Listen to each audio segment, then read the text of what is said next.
Good afternoon. At last year's Lubgrax meeting, I gave a presentation entitled Microbes Metalworking Fluids, Cause, Effect, and Strategies for Control. In that presentation, I touched briefly on potential health effects in exposed workers associated with microbial contamination. And after the meeting, I received questions from quite a number of people about these. So the objective of today's presentation is to review current understanding of potential health risks in detail.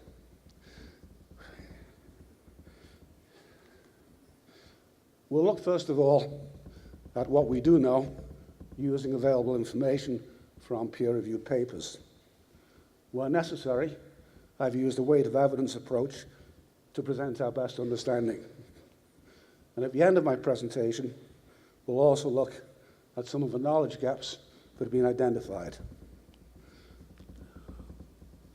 If we look first at the direct infection risk associated with worker contact with contaminated metalworking fluids, there are published papers going back to at least the 1940s that document the isolation of what we call frank or primary pathogens, as well as opportunistic pathogens from in-use metalworking fluids.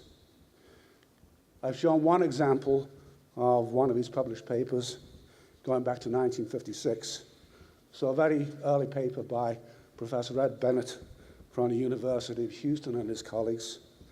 And some of the different pathogens isolated by Bennett include Salmonella typhi, which is the cause of typhoid fever, Staph aureus, which can be associated with boils and wound infections, Klebsiella pneumoniae, which is the cause of bacterial pneumonia, and Strep pyogenes, or beta hemolytic strep, which can cause wound and systemic infections.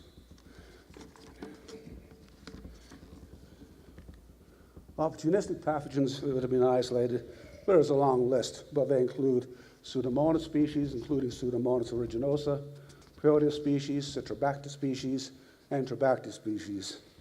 In fact, there are many organisms that can cause opportunistic infections in humans. And certainly all of these organisms shown cause infections to patients in hospitals and to people whose immune systems are compromised. So, for example, Pseudomonas aeruginosa can cause lung infections in people who have cystic fibrosis.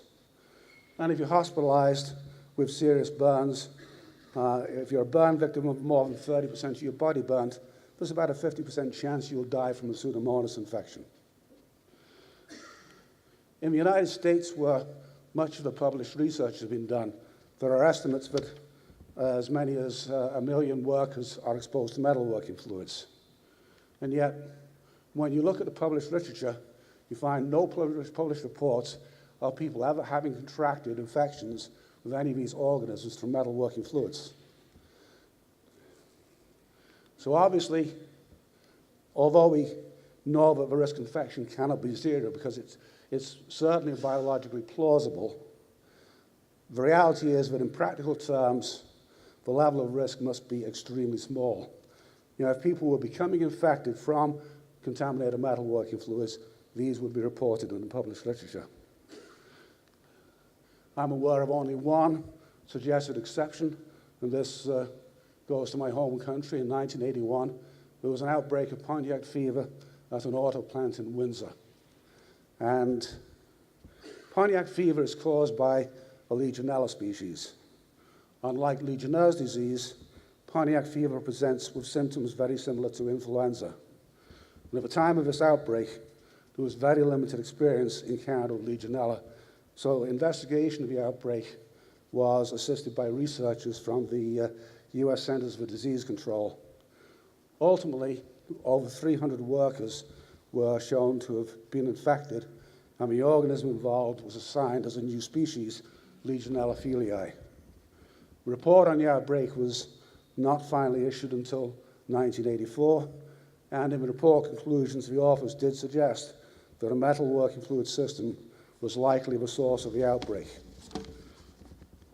I'm not aware of any other reported outbreaks of Pontiac fever in metalworking fluid operations.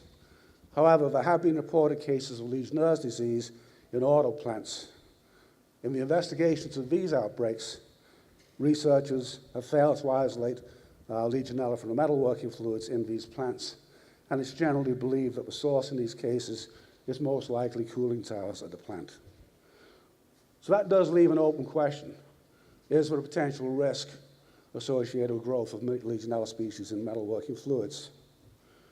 In 2012, there was a study conducted by the UK government's Health and Safety Laboratory on survival of Legionella pneumophila in metalworking fluids. And again, I've provided the reference to this because it is available on the internet.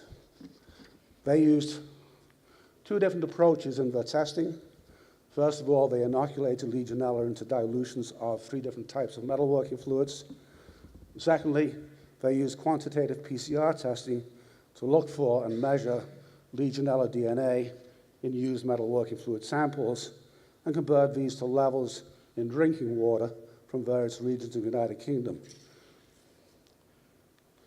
If we look at the key findings, in their inoculation testing, Legionella did not grow in any of the 3 fluids.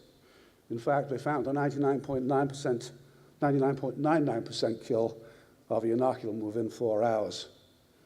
In the quantitative PCR testing, they tested 70 samples of in-use metalworking fluids, and these were taken from, these represented 18 different products taken from 35 plants, so a pretty broad range.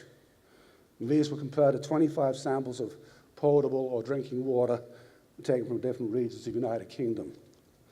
The results showed that the DNA in the metalworking fluid samples, the levels were similar in the metalworking fluid samples to those in the drinking water samples, which suggests very strongly that Legionella never grew in the metalworking fluids. The source of the DNA in the metalworking fluids was the water that was used for the dilution. So the key conclusion of the report is that the risk of Legionella infection from free-flowing metalworking fluids is to be considered to be extremely low. But they did add one note of caution that they did not look at potential risks associated with biofilm. Dermatitis continues to be the most common reported health-related issue in workers exposed to metalworking fluids, and it's associated with all types of metalworking fluids. It's not unusual for workers to blame microbial contamination of the fluids for the dermatitis. So a key question that we have to answer is whether microbes in fact play a role in dermatitis. On this slide, I've cut and pasted information from a Canadian government website. This is the Canadian Centre for Occupational Health and Safety, and the red highlighting is mine. We see very clearly this website says that dermatitis can be caused by both bacteria and their byproducts. And I have to confess that I was very surprised when I read this, and it caused me to go back and do another literature review to see if I could find any evidence to support this, because I've always said this is not true. And in fact, having done another literature review, I can find no published evidence that supports that statement. We do know that microbial degradation products can very definitely play a role. Amongst the earliest materials that were shown to be an issue are rancid fatty acids. There's also evidence that as fluids get older in use, their capacity or ability to create dermatitis can increase. And this is almost certainly a consequence of microbial growth in the fluid over time. It's also known that things like mold proteins can cause dermatitis, and there is some evidence for a possible role of bacterial endotoxins. Which leads me very nicely into talking about bacterial endotoxins. What are they? They're part of the outer membrane of the cell wall of gram-negative bacteria. In published work, the focus tends to be on the lipopolysaccharide or LPS portion, but correctly, it also does include lipoprotein complexes. Endotoxins are sometimes referred to as pathogens, and the word pathogen simply means fever-causing. When endotoxins are inhaled, they can cause an inflammatory response in the lungs. And these responses can include both acute effects as well as chronic effects.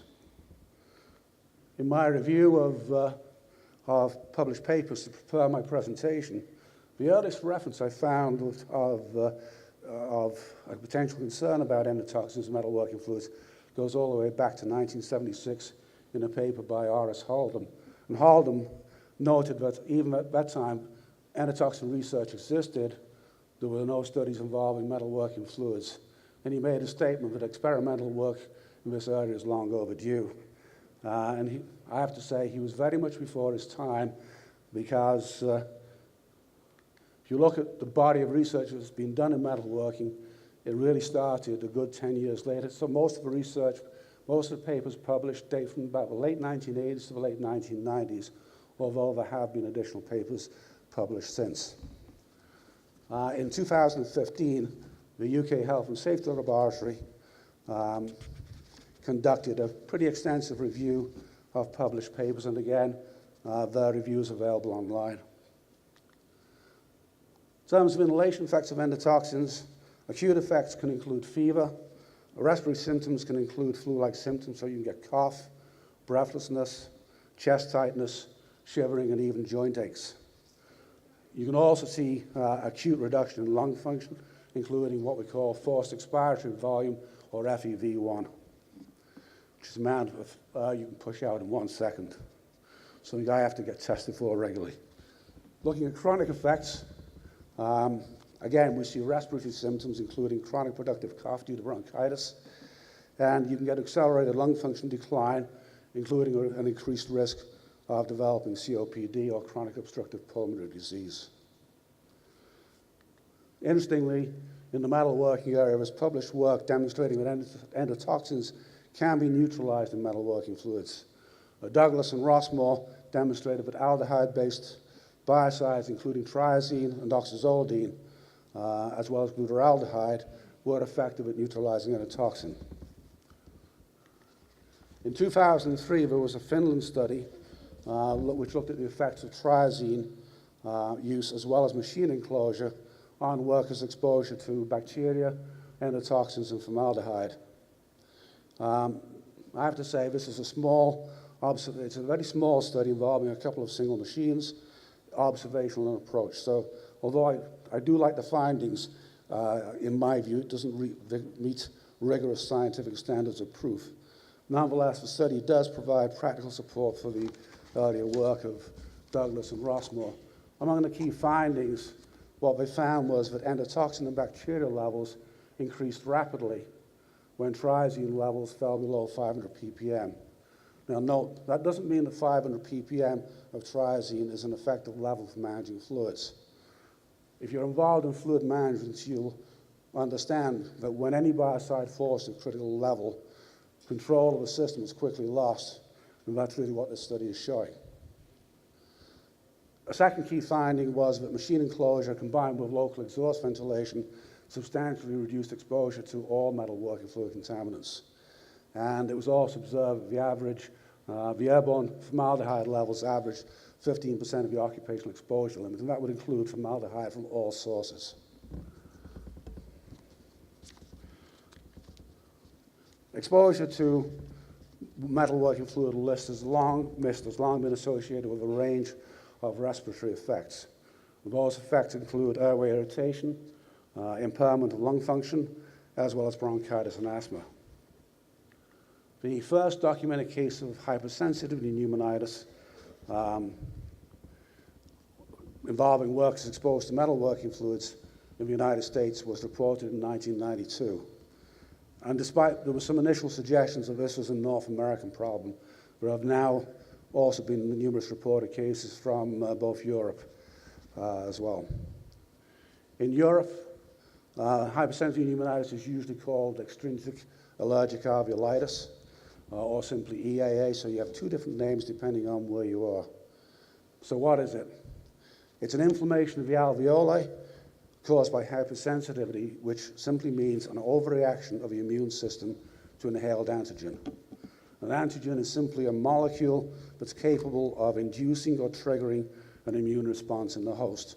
the person is exposed. We often just call this HP. In other industries, this name, HP has got many other names. So we have, and I've listed on this slide, the name in some industries and the cause. So cheese washers' lung has been associated with exposure to penicillium species. Farmers' lung disease is associated with molds and also thermophilic actinomycetes. Bird fanciers disease, which is sometimes called pigeon fanciers disease, has been associated with avian proteins. Mushroom workers' lung, again with thermophilic actinomycetes. Tobacco workers' lung has been associated with the mold Aspergillus species. Hot tub lung has been associated with Mycobacterium species, and particularly with Mycobacterium avium complex. And wine growers' lung has been associated with the mold Botrytis cinerea. So I could keep going, there's probably at least 20 other names that are associated with this condition. Point is, there are a lot of different causes associated with it in different situations.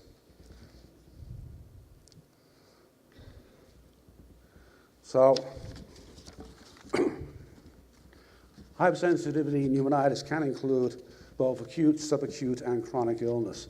Symptoms of HP can include fever, cough, progressive worsening breathlessness, as well as weight loss. If you take an X-ray or a CT scan of the lungs, what you can see is progressive fibrotic changes that can result in reduced lung volume.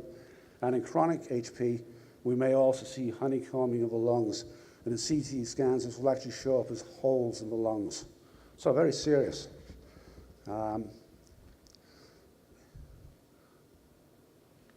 Diagnosis of HP is typically based on both symptoms and clinical tests. So CT scans, X-rays, lung function tests, and blood work. It's also possible to diagnose by lung biopsy, but you're taking a piece of a lung out, and obviously it's an invasive technique, so the trend has been away from using lung biopsies. If HP is diagnosed early, removal of a worker from exposure to the causative antigen can lead to full recovery. If it's not diagnosed, it can lead to permanent lung damage, and that's potentially even fatal. There have been people who have died from HP. Some of the earliest published papers suggested mycobacteria as the singular cause of HP in metalworking fluid operators. It was also suggested in an early paper that use of triazine might be a contributing factor in mycobacteria growth in metalworking fluids. And published papers since then have refuted that. It's certainly not correct, which brings up a very interesting point. You have to be very careful when reviewing published papers. Some of these early studies have been shown to be seriously flawed. One of the challenges is the common gram-negative bacteria that we see in metalworking fluids can typically be grown up in 1 to 2 days on fairly simple culture media. Mycobacteria will take anywhere from 5 to 7 to 10 days to grow on the same media. So what happens is you get overgrowth of these fast-growing gram-negatives, and they'll mask the growth of the mycobacteria. So if you want to find a mycobacteria, you need to use selective culture techniques.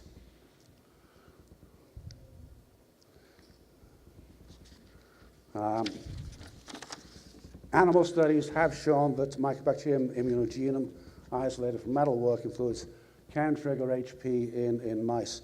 Teddy Gordon's group from the University of New York published a paper in 2006, and they demonstrated that he killed and lysed Mycobacterium immunogenum produced HP-like changes in the lungs of mice, and the results were absolutely indistinguishable from exposure to metalworking fluid containing Mycobacterium immunogenum. So the common thing was the Mycobacterium. They also used different strains of mice, and by doing that, they demonstrated that genetic factors can contribute to susceptibility to HP. So their conclusions were that the study provided indirect evidence for Mycobacterium immunogenum as a cause of HP in metalworking fluid operators. In the same year, Terry Gordon's group from the University of Iowa published a paper, very similar study, but a little bit different. In their study, they also looked at the effect of adding in endotoxin. And what they found was that mice exposed to Mycobacterium immunogenum in metalworking fluids did develop lesions consistent with HP, but they also showed that the incidence was increased, so the situation was worsened by the addition of small amounts of endotoxin. And this is a quotation direct from the last sentence of the paper. Control of mycobacteria and endotoxin contamination of in-use metalworking fluids is likely of importance for the prevention of HP among machinists. So it's a direct quote.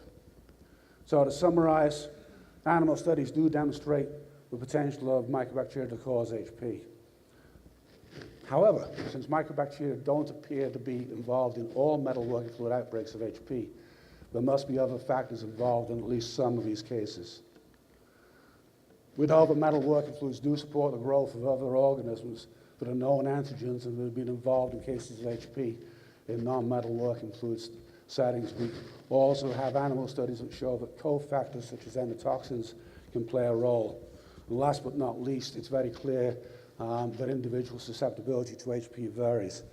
You can have a plant with 400 or 500 workers and only 1 or 2 people contract HP. What's different about those 1 or 2 people? So let's close by starting to look at some of the knowledge gaps. Fred Passman, who's a colleague of mine he chairs ASTM E3450 Committee on Health and Safety of Metalworking Fluids, published a paper almost 10 years ago. And again, I went back and reread Fred's paper from 10 years ago, and it's really a very good summary of what we need to know to really understand these cause and effect relationships. The sad thing is, most of what he said 10 years later is still true, and there's very little new knowledge that's been published since. So all those gaps that were identified 10 years ago still exist. So endotoxins. The only jurisdiction that currently has an established recommended occupational exposure limit is the Netherlands, where they have a recommended limit of 90 endotoxin units per cubic meter. Now, if you look at the published work by the UK Health and Safety Laboratory, they basically said there's insufficient data to really establish whether this is in fact protective, because the study that was done in Holland used healthy workers, or healthy volunteers, so it's not clear if it would protect everybody. We also don't know what the relationship is between the endotoxin levels in the sump versus the levels in the fluid that's being in the fluid mist that people are actually inhaling. So there's certainly a lot of room for more studies in this area. In the case of hypersensitive pneumonitis, we really still don't have a clear understanding of all the factors involved. And in many of these early outbreaks, it was clear that it was a general loss of microbial control in fluid systems. And it would be very tempting to sort of blame the fact that people just weren't managing systems properly, and as being the contributing cause. However, Gareth Edwards, who's at the UK Health and Safety Laboratory, I stay in touch with, and he's in contact with a lot of the people who are doing active research in this area, including people at NIOSH in the United States. And in a personal communication late last year, he indicated to me that this may not be true for some of the more recent cases. So it may not be as simple as bad fluid management. We now know that mycobacteria are what we call true biofilm pioneers. So that they really don't like to grow in the free-flowing fluid. They really like to grow on the surfaces. So control of biofilm may be very, very important. And for those of you involved in field fluid management,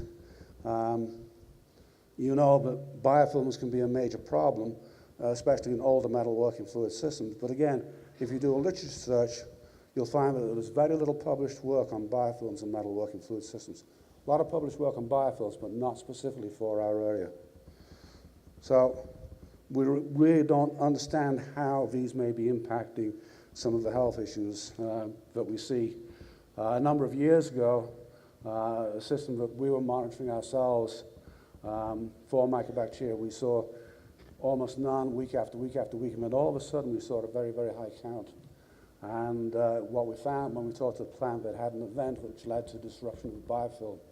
So they'd been there all the time, but once the biofilm was disrupted, all of a sudden, the mycobacteria were in the circulating fluid. Mycotoxins. Many of the fungal species that have been identified in contaminated metalworking fluids, we know also produce mycotoxins. And as Passman pointed out in his review paper, there's absolutely no published work in the metalworking fluid area on these things. There's published evidence that they can have adverse health effects, for instance, in indoor environments. Sick building syndrome is associated with mycotoxins.